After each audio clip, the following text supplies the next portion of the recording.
Olá, boas-vindas ao canal Code Show. Eu sou Bruno Rocha e vamos agora para a segunda parte da série Aprenda Rust.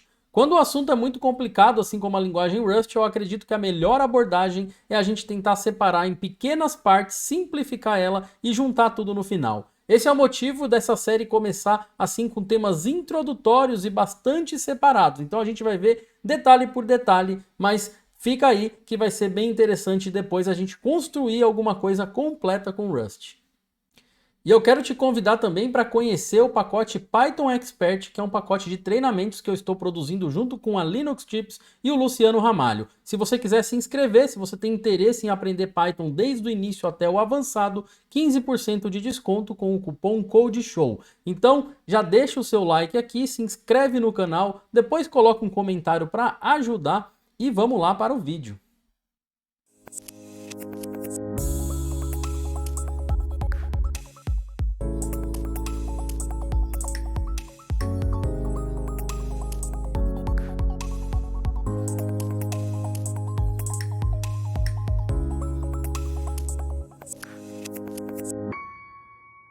E o tema desse vídeo é a definição de variáveis, uma coisa que é bastante trivial na maior parte das linguagens, mas em Rust é onde estão os principais detalhes da sua implementação. Antes da gente entrar nesse tema, quero te dar a dica de uma ferramenta para deixar o nosso desenvolvimento mais produtivo. Então você se lembra que no vídeo passado a gente fez esse Hello World aqui bem simples e toda vez que a gente faz uma alteração no código, a gente precisa rodar o Cargo Run aqui no terminal. Tem uma ferramenta chamada Cargo Watch. Em Cargo Install Cargo Watch, ele vai instalar essa ferramenta para você e com ela você consegue rodar agora Cargo Watch -x run. Com esse comando aqui, o cargo vai ficar detectando alterações para a gente no código fonte. Então, se eu alterar o programa aqui e salvar, o cargo automaticamente detecta, roda, a gente não tem mais que fazer isso manualmente. Ao programar, a gente precisa adquirir recursos computacionais. O que são esses recursos? Por exemplo, pode ser um valor na memória, pode ser um descritor para um arquivo que está aí gravado no seu HD, uma conexão, um socket de conexão para um banco de dados, um sistema de lock em programação assíncrona. Então tem vários tipos de recursos que a gente vai ter que reutilizar durante o programa. Para poder reutilizar dentro do programa, a gente cria uma variável, que é um nome, A gente dá um nome para cada um desses recursos e pode sair utilizando em qualquer parte do nosso código. Para fazer isso em Rust, a gente vai usar a palavra-chave let. Então vamos ver no código como é que funciona. Eu vou apagar o conteúdo deste arquivo aqui e a gente vai começar criando um programa. Imagina que é um programa que ele vai, a partir da quantidade de horas que uma pessoa trabalhou em uma semana, ele vai imprimir na tela aquela quantidade convertida em segundos. Para começar esse programa, a gente precisa de uma variável que é o total de horas trabalhadas. Então, nesse caso aqui, eu vou colocar o total ideal de horas trabalhadas, 30 horas semanais, tá bem? Então, o que está acontecendo aqui? Eu utilizo a palavra-chave let, coloco aqui o nome que eu quero dar a esse recurso, total, e eu faço aqui um variable binding. Eu pego o 30, que é um valor alocado na memória, e aponto ele para a variável total. Se a gente tentar salvar e executar esse programa agora, você vai ver que vai acontecer um erro aqui embaixo no compilador. Sempre preste muita atenção na mensagem de erro do compilador. O compilador Rust ele é muito famoso por ter mensagens de erro muito ricas. Na maior parte das vezes você consegue resolver o seu problema só com a dica que o compilador te dá. Então nesse caso aqui ele está dizendo, error, esse daqui quando está em vermelho é porque é um erro. Enquanto tiver esse erro não é possível continuar a compilação, não é possível ignorá-lo. Ele esperava um item e encontrou a keyword let. Só por essa mensagem aqui a gente já consegue imaginar que let está no lugar errado. A gente não pode utilizar a palavra-chave let para definir variáveis no escopo principal do nosso programa. Tem linguagens de programação que fornecem maneiras da gente fazer a alocação e a desalocação de memória manualmente. Então tem linguagens que em algum momento aqui, depois de utilizar esse valor aí, a gente vai ter que chamar, por exemplo, um delete e passar aqui delete total para que o programa consiga limpar a memória e não acontecer um problema chamado de memory leak, que é quando o programa termina ou quando a execução de uma função, por exemplo, termina, mas os valores alocados continuam lá ocupando espaço na memória. Isso não é desejável, isso precisa ser limpo. Existem outras linguagens que seguem uma abordagem chamada de garbage collector, que é o seguinte: De tempos em tempos tem um procedimento que roda ali junto do runtime da linguagem e fica olhando para o estado da memória. Se tiver variáveis que não tem mais referência, que não estão sendo mais utilizadas, o garbage collector vai lá e limpa aquele recurso da memória. Rust também não tem garbage collector, porque ter garbage collector coloca um overhead a mais, e Rust precisa ser uma linguagem bastante rápida. Então, como é que o Rust faz para saber quando que essa variável que está alocada na memória precisa ser limpa? Rust usa uma abordagem chamada de RAII. Essa sigla significa Resource Acquisition is Initialization. Em português é o seguinte: a aquisição de um recurso representa a sua inicialização. Isso surgiu lá com C++, só que em Rust está implícito, isso aqui já está na própria linguagem. Rust precisa ter um escopo definido aonde as variáveis são definidas. Então a gente não pode usar let no escopo principal do programa, mas a gente pode colocar let, por exemplo, dentro de uma função. Ele vai precisar saber aonde começa o escopo e aonde termina o escopo. Isso é o que a gente chama de lifetime, mas não se preocupe que depois vai ter um vídeo para a gente falar especificamente sobre os detalhes de lifetime. Mas o que aqui está dizendo é que a variável total ela foi inicializada dentro deste escopo aqui.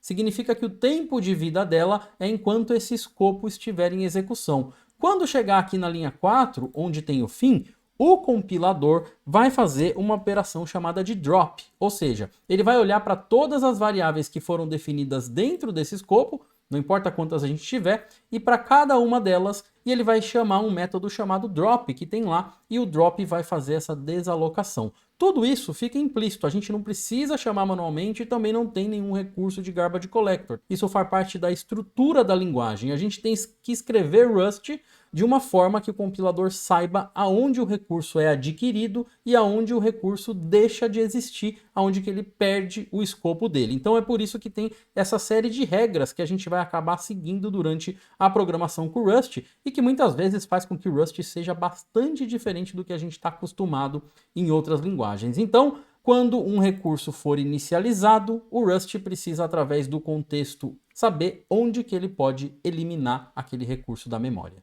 Uma outra coisa interessante aqui nessa execução, eu vou salvar de novo para que o cargo execute o programa. Você vai ver que agora a gente tem uma mensagem aqui, ó, que ela não é um erro. Apesar dela ser um warning e ela não representar um bloqueio da compilação do nosso programa, eu recomendo bastante você sempre ficar de olho nessas mensagens. As mensagens do compilador são realmente aulas, você aprende muito de Rust só lendo essas mensagens. Nesse caso, ele está dando um warning para a gente, dizendo que nós definimos a variável total, mas a gente não está utilizando ela para nada. Então acontece às vezes de você estar programando, o programa fica muito longo e você lá no topo acabou esquecendo uma variável que você não utiliza mais. Então, para evitar isso, o próprio compilador te avisa. Ele fala assim, ó, tem um total ali que você definiu e não está usando para nada. Então, se isso foi intencional, você realmente quer criar uma variável que é inútil no programa, você pode colocar um underline no começo. Então, se você colocar um underline, ele vai compilar e dessa vez a compilação não vai dar erro nenhum. Lembrando que em Rust, em vários contextos, o underline vai significar para quando a gente quer ignorar alguma coisa aqui no programa, tá? Nesse caso, eu vou tirar o underline e vamos usar essa variável. Para usar essa variável, eu vou usar aqui a macro println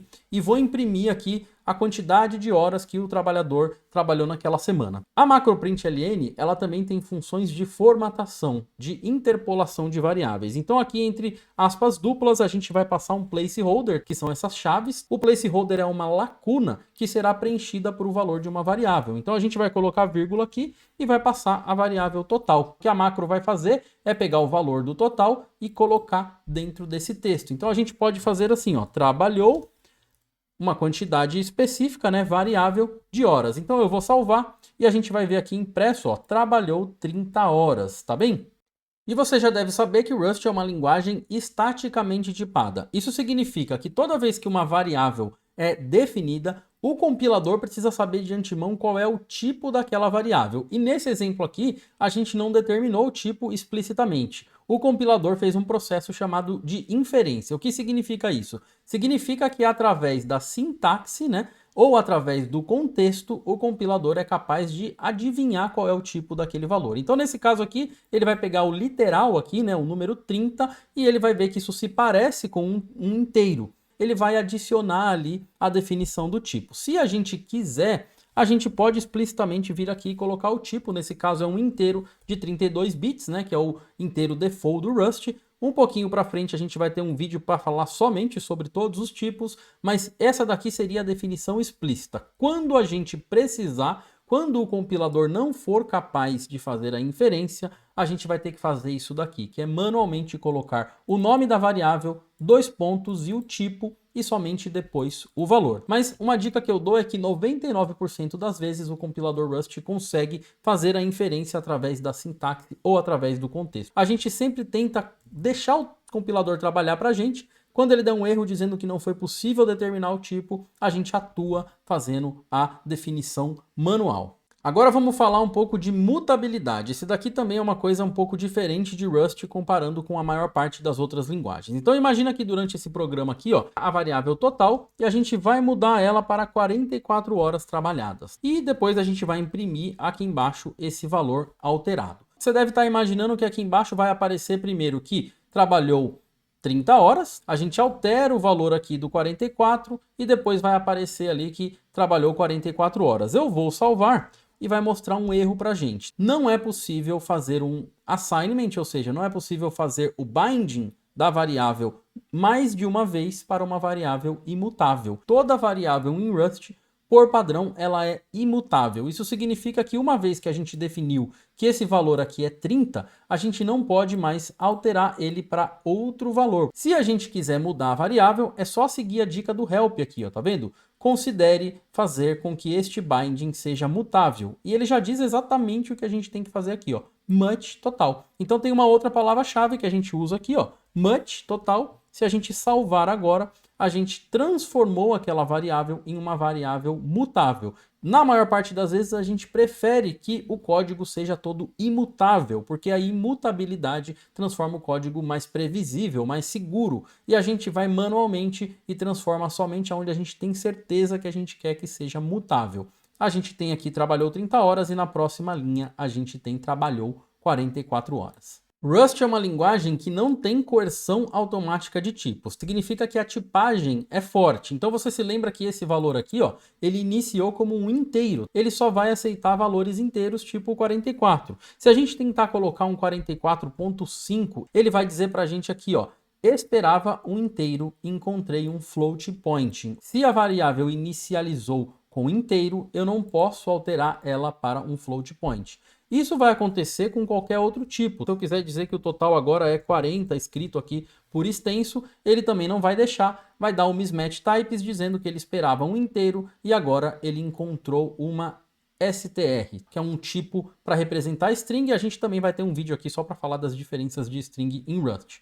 Porém, se você realmente quer reaproveitar o nome total para uma variável de outro tipo, isso é possível. Se a gente colocar let antes, a gente criou total aqui em cima e aqui a gente está criando o total de novo, inicializando ele novamente. Isso daqui se chama variable shadowing. Isso daqui é permitido em Rust. Trabalhou 30 horas e trabalhou 40 horas em extenso. Então, apesar desta variável total ser inteira, essa daqui não é inteiro, mas o Rust deixa acontecer porque para ele são objetos diferentes. A gente está simplesmente redefinindo, criando novamente do zero. Esse warning dele aqui está dizendo o contrário do anterior. Ele está dizendo o seguinte, ó, você iniciou o total como sendo uma variável mutável, mas em nenhum lugar você mudou ele, a gente não fez a mutabilidade desse valor. Não é necessário você alocar recursos para uma variável mutável. Então a gente remove o much aqui e aí o compilador faz com que rode sem nenhum warning. Em Rust a gente também consegue fazer o variable shadowing em escopos internos dentro de funções. Então vamos ver como isso aqui funciona na prática. Aqui eu tenho total igual a 30 e ele imprime aqui para mim, ó, trabalhou 30 horas. O que aconteceria se por acaso eu viesse aqui e fizesse o seguinte, ó, let total é igual a 40. Se eu fizer isso, a gente já viu que ele vai substituir a variável anterior e o total aqui embaixo vai ser igual a 40, ele vai até dizer que essa variável aqui é desnecessária. Só que a gente pode querer fazer isso num escopo isolado. Basta a gente iniciar um escopo novo. Então se você colocar chaves para envolver aquele código, né, aquele bloco de código, isso significa que aqui a gente tem um subescopo, um escopo interno daquela função. Então, nesse caso, a gente consegue executar o código. Vamos imprimir também aqui a quantidade de horas. E você vai ver que dentro do escopo interno, a gente tem 40 horas. Dentro do escopo externo, ele continua sendo 30 horas. Então, aqui é mais uma vez onde a gestão de memória do Rust funciona baseada em lifetime a partir do escopo. Então, quando a gente começa um novo escopo, aqui eu tenho um novo início e um novo fim desse escopo interno. Esse escopo interno aqui tem uma outra variável total. Quando chegar ao fim aqui, esse total interno vai ser limpo e a gente vai conseguir acessar o total externo novamente. Então, em alguns casos, vai ser necessário a gente fazer esse subescopo. Ele pode ser feito simplesmente abrindo e fechando as chaves, ou a gente pode até criar uma função aqui interna, né, uma inner function, ou a gente pode criar uma closure, que vai ser assunto para um outro vídeo. Se eu quiser aqui dentro, eu posso dizer que o total é igual a total mais 20. E o que vai acontecer? Ele vai dizer aqui que dentro do escopo interno ele vai imprimir que são 50, né? Porque ele pegou o total do escopo externo mais 20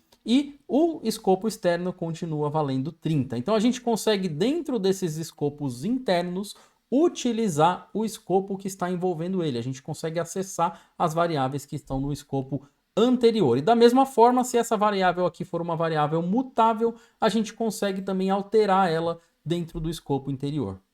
Agora vamos resolver o problema principal do nosso programa, que é a partir de uma quantidade de horas imprimir quantos segundos o trabalhador trabalhou durante a semana. Para isso, a gente precisa saber alguns valores que são fixos. A não ser que a gente viva num metaverso muito paralelo, esses valores a respeito de horas, minutos e segundos sempre serão fixos. Então, para fazer isso, não vale a pena a gente alocar um recurso variável na memória. É melhor utilizar uma constante. Para utilizar a constante em Rust, a gente utiliza a palavra-chave const. A constante pode ser definida no corpo principal do programa, pode ser definida também dentro de uma função ou dentro de um contexto interior da função. E a gente vai colocar o nome da constante. Uma regra básica, né, que é uma convenção, é que a constante segue o estilo Screaming Snake Case. E o que é isso? A gente vai utilizar somente letras maiúsculas e separar com underline. Então a gente vai dizer aqui quantos segundos tem em um minuto. A gente sabe que tem 60 segundos em um minuto. Para definir constante, a gente tem que definir o tipo da variável sempre obrigatoriamente. Nesse caso, eu vou utilizar um U32, que ao contrário do I32, ele é unsigned. O que é unsigned? Ele não tem o sinal de positivo e negativo, ele só vai receber aqui números inteiros positivos de 32 bits. Então, nesse caso, a gente vai colocar aqui que segundos em minuto é igual a 60. Esse valor não vai mudar em nenhum lugar durante a execução do programa, mas é um valor que vai ser útil para a gente fazer os nossos cálculos. Uma outra coisa importante a respeito das constantes é que elas são imutáveis.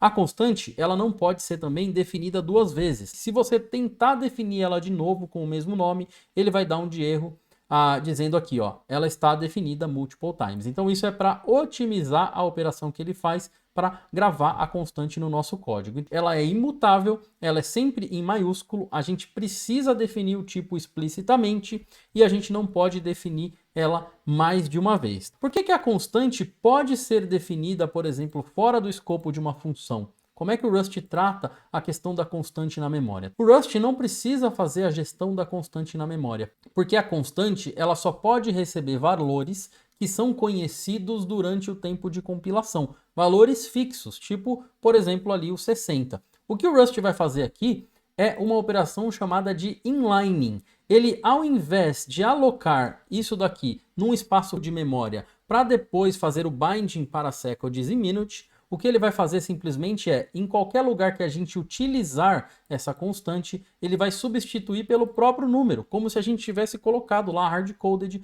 no código. Então, quando a gente compilar, a constante ela vai fazer parte dos bits do programa, ela não vai precisar estar em um espaço fixo de memória. Isso faz com que seja muito mais performático, né? Mais rápido, não tem que fazer lookup na memória, mas dependendo do tamanho da sua constante, pode deixar o seu binário um pouco maior. E como eu falei, a constante não tem a necessidade de ser criada em escopos bem definidos. Você pode criar ela em qualquer lugar. Então, por exemplo, eu vou criar aqui mais algumas constantes dentro do corpo da minha função. Ó. Então, isso daqui também é válido. Vou executar, não vai dar nenhum erro. E aqui eu estou criando uma nova constante para saber quantos minutos tem em uma hora.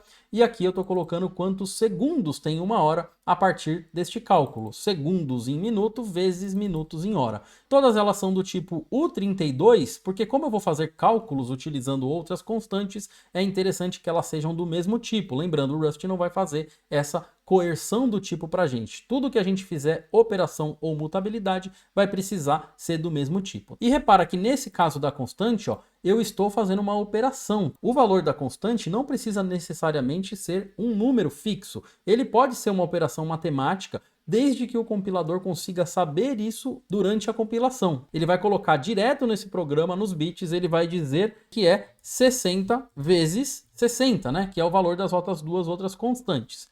Só que ele vai otimizar ainda mais. Como ele já vai ter o resultado disso daqui, ele no fim das contas, toda vez que a gente utilizar seconds in hour, ele vai colocar já direto o resultado daquela operação. Então a constante é um artifício que a gente utiliza para abstrair no nosso código, né? Para o código ficar mais legível, mas no fim das contas ela tem um custo zero de abstração. No resultado final da compilação, o Rust vai utilizar só o resultado mais explícito possível, permitindo com que o código fique mais rápido. Então, como vamos usar essas constantes no contexto do nosso programa? Vamos criar aqui uma nova variável chamada total em segundos. Lembrando que as variáveis precisam ser criadas em snake case, ou seja, tudo em minúsculo e espaços separados com underline, tá bem? O resultado, né, de uma operação vai ser feito bind nessa variável total em segundos, que vai ser o total de horas trabalhadas vezes quantos segundos a gente tem em uma hora. E aqui, ao invés de imprimir o total, a gente imprime o total em segundos e a gente salva. E ele informa que o trabalhador trabalhou 108 mil segundos naquela semana. E apesar de eu ter mostrado para você a definição de constantes dentro da função, nesse caso aqui, para ficar mais legível, né, o código ficar mais bonito, talvez seja melhor a gente colocar essas constantes aqui fora. Um pouco para frente, a gente vai falar de um outro tipo de variável que a gente pode criar, que são as variáveis estáticas, mas como elas são bastante específicas, elas serão assunto para um próximo vídeo. E por hoje é só, eu espero que você tenha gostado dessa segunda parte da série Aprenda Rust. Quero lembrar novamente que a gente está indo detalhe por detalhe, olhando uma coisa por vez. Hoje a gente falou de definição de variáveis, depois a gente vai falar sobre os tipos e a hora que tudo isso começar a fazer sentido junto, a gente consegue começar a criar coisas interessantes aqui com o Rust. Então calma aí que a gente vai chegar nas partes mais complexas e interessantes da linguagem. Agradeço, quero te pedir para deixar seu like, deixa seu comentário e até a próxima.